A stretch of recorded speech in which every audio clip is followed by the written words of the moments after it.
അസ്സലാമു അലൈക്കും. എഴരിക്കോട് പഞ്ചായത്തിലെ അരീക്കൽ കൂവത്തുൽ ഇസ്ലാം മദ്രസ തലയെടുപ്പോട് കൂടിയിട്ട് തൊട്ടടുത്തൊരു പള്ളിയും.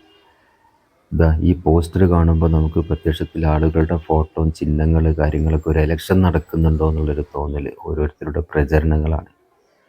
ചെന്നപ്പോൾ അവിടെ തിരഞ്ഞെടുപ്പ് നടക്കുക തന്നെയാണ്. എന്നാൽ പിന്നെ അതൊന്ന് കണ്ടിട്ട് പോകാമെന്നുള്ള നിലക്ക് മദ്രസക്കകത്തൊക്കെ കയറി നോക്കിയപ്പോഴേ വളരെ ശാസ്ത്രീയമായിട്ട് ജനകീയ രൂപത്തിലുള്ള ഒരു ജനാധിപത്യ രീതിയിലുള്ള ഒരു തെരഞ്ഞെടുപ്പ് പ്രക്രിയ അവിടെ നടക്കുന്നു എന്ന് പറയുമ്പോൾ, കുട്ടികൾക്കൊരു രാഷ്ട്രീയ ബോധം, ഒരു പൗരബോധം ഉണ്ടാക്കി കൊടുക്കുക എന്ന് പറയുമ്പോൾ, അവിടുത്തെ ഉസ്താദുമാരുടെയും ബഹുമാനപ്പെട്ട സദർ ഉസ്താദ് യമാനി ഉസ്താദിൻ്റെ ശക്തമായിട്ടുള്ള നേതൃത്വത്തിൽ ഉദവി ഉസ്താദാണ് കാര്യങ്ങളെല്ലാം നിയന്ത്രിക്കുന്നത്. ബൂത്ത് ഏജൻറ്റുമാർ, പോളിംഗ് സ്റ്റേഷനുകൾ, പോളിംഗ് ഓഫീസർ, പ്രിസൈഡിംഗ് ഓഫീസർമാർ ഒക്കെ രസകരമായിട്ട് മത്സരിക്കുന്ന വിദ്യാർത്ഥികളാണ് അല്ലെ.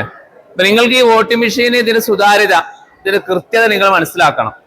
ഇതിലെന്തെങ്കിലും പാകപ്പിഴവുകളോ പോരായ്മകളോ ഉണ്ടെന്ന് നിങ്ങൾ മനസ്സിലാക്കണം. അപ്പോൾ ഈ ഇലക്ട്രോണിക് വോട്ടിംഗ് മെഷീനില് നമ്മൾ ഫസ്റ്റ് നമ്മൾ എന്ത് ചെയ്യും, ഇതിന്റെ ബാലറ്റ്, ഈ ബാലറ്റിന്റെ ഈ ബട്ടൺ നിൽക്കും. അപ്പൊ സ്വാഭാവികമായിട്ടും ഈ കാൻഡിഡേറ്റ്സ്, ഈ മത്സരാർത്ഥികളൊക്കെ ഇവിടെ പ്രത്യക്ഷപ്പെടും. അപ്പോ ഈ പ്രത്യക്ഷപ്പെട്ട് കഴിഞ്ഞ ശേഷം നമ്മൾ ഏത് മത്സരാർത്ഥിക്കാണോ നമ്മൾ വോട്ട് ചെയ്യുന്നത്, അവിടെ കാണുന്ന ആ ചിഹ്നത്തിന് ആ അക്ഷരത്തിന് നേരെയുള്ള ബട്ടൺ വെക്കണം. അതൊക്കെ അപ്പൊ നമുക്ക് ഇത് മത്സരാർത്ഥി വന്നോ. ഇനി എന്ത് ചെയ്യാ, അടുത്ത ആൾക്ക് അപ്പൊ 2 വോട്ട് ചെയ്തു, രണ്ടും ആദിൽ ഷാനാണ് വോട്ട് ചെയ്തത് ഫസ്റ്റ് ഇതിനെ. ഈ മെഷീന് സുതാര്യാണ്, ഒരു കുഴപ്പമില്ല, നിങ്ങൾ ഉറപ്പാക്കിയില്ലേ? ഇനി നമ്മൾ തുടങ്ങിയല്ലേ? ഓക്കെ.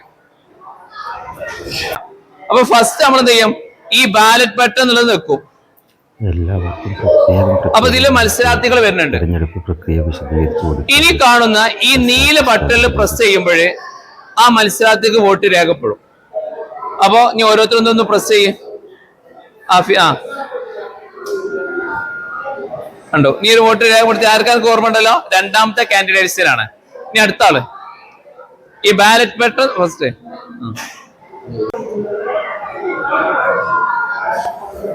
ചെയ്തു, ക്ലോസ് ചെയ്തു. ഇനി വോട്ട് ചെയ്യാൻ പറ്റില്ല. ക്ലോസ് ചെയ്ത കാരണത്താൽ ഇവിടെ ഇത് ആക്റ്റീവ് അല്ല. ക്ലോസ് ചെയ്താൽ പിന്നെ ഇത് ആക്റ്റീവ് ആകൂല. ഇപ്പൊ ഇത് ആക്റ്റീവ് അല്ല. ഇനി നമ്മൾ റിസൾട്ട് നോക്കാണ്. ഇപ്പൊ എത്ര, 1 2 3 4 5 6 7 8 9 വോട്ടാണ് ഇവിടെ രേഖപ്പെടുത്തിയിട്ടുള്ളത്. ശരിക്കും റിസൾട്ട് ഇവിടെ പ്രത്യക്ഷപ്പെടും. അപ്പൊ നിങ്ങളിപ്പോ മത്സരാർത്ഥികളും അതുപോലെ തന്നെ അവരുടെ ഏജന്റുമാരും വോട്ടിംഗ് മെഷീന് സുതാര്യമാണ്, ഒരു കുഴപ്പമില്ല, അത് ക്ലിയർ ആണെന്ന് അവര് സാക്ഷ്യപ്പെടുത്തിയിട്ടുണ്ട്. ഇനി നിങ്ങളാണ് വോട്ടർമാര്, നിങ്ങളെ ഈ പൊസിഷനിലേക്കുള്ള അവരെ കണ്ടെത്തേണ്ട ഉത്തരവാദിത്തം നിങ്ങളാണ്. അടുത്ത ക്യാബില്ലാത്തമാരുള്ളത്. നിങ്ങൾ എന്തെങ്കിലും ബാലറ്റിനോ എന്തെങ്കിലും ആവശ്യം പ്രിസൈഡിംഗ് ഓഫീസറോട് പറയാം. ഇനി അതിലും നിങ്ങൾക്ക് എന്തെങ്കിലും പ്രശ്നങ്ങൾ ഉണ്ടെങ്കിൽ ഇതിന്റെ മെയിൻ ഓഫീസർമാരായ ഉസ്താദ്മാരോടൊന്ന് ബന്ധപ്പെടാം. ഓക്കെ.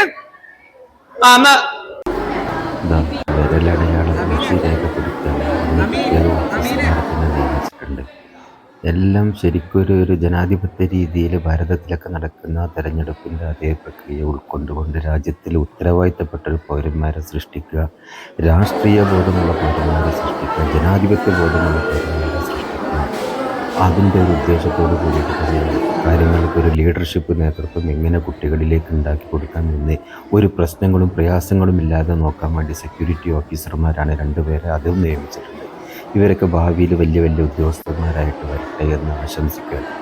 കാരണം ആ തെരഞ്ഞെടുപ്പ് രീതിയിൽ നാട്ടിൻപുറത്തുണ്ടാകുന്ന പ്രശ്നങ്ങളും പ്രയാസങ്ങളും ഒന്നും ഉണ്ടാവാൻ പാടില്ലാത്ത രീതിയിൽ വളരെ സുതാര്യമായിട്ട് വളരെ പ്രത്യക്ഷപ്പെടുത്തി. ആദ്യം നിങ്ങൾ കാണുന്നത് ഈ പച്ച ബട്ടൺ ആയിരിക്കും, ആ ബാലറ്റുള്ള ബട്ടൺ. ആ ബട്ടൺ നിൽക്കുമ്പോൾ എന്ത് ചെയ്യും, നിങ്ങൾ മത്സരാർത്ഥികൾ രണ്ടാമത്തെ ചിത്രത്തിൽ കാണുന്ന ഈ ചിത്രത്തിൽ കാണുന്ന ഇത് സ്ക്രീനിൽ പ്രത്യക്ഷപ്പെടും. അപ്പൊ അവിടെ എന്ത് ചെയ്യാ, നിങ്ങൾ ആർക്കാണോ വോട്ട് ചെയ്യുന്നത് അവരുടെ നേരെയുള്ള നീല ബട്ടൺ അമർത്തുക. അപ്പൊ നിങ്ങൾ കുട ചിഹ്നത്തിനാണോ അല്ലെങ്കിൽ വേറെ പേന ചിഹ്നത്തിനാണെങ്കിൽ ആ ചിഹ്നത്തിന് നേരെ പുറത്തൊക്കെ ആളുകളൊക്കെ കാത്തിരിക്കുന്നുണ്ട്, കുട്ടികൾ റിസൾട്ട് അറിയാനും തെരഞ്ഞെടുപ്പ് ചൂടറിയാനൊക്കെ വേണ്ടിയിട്ട്. അതെല്ലാ പുറത്തുണ്ടാകുന്ന സംഗതികൾ നമ്മുടെ നാട്ടിലുണ്ടാകുന്നത് മാത്രം.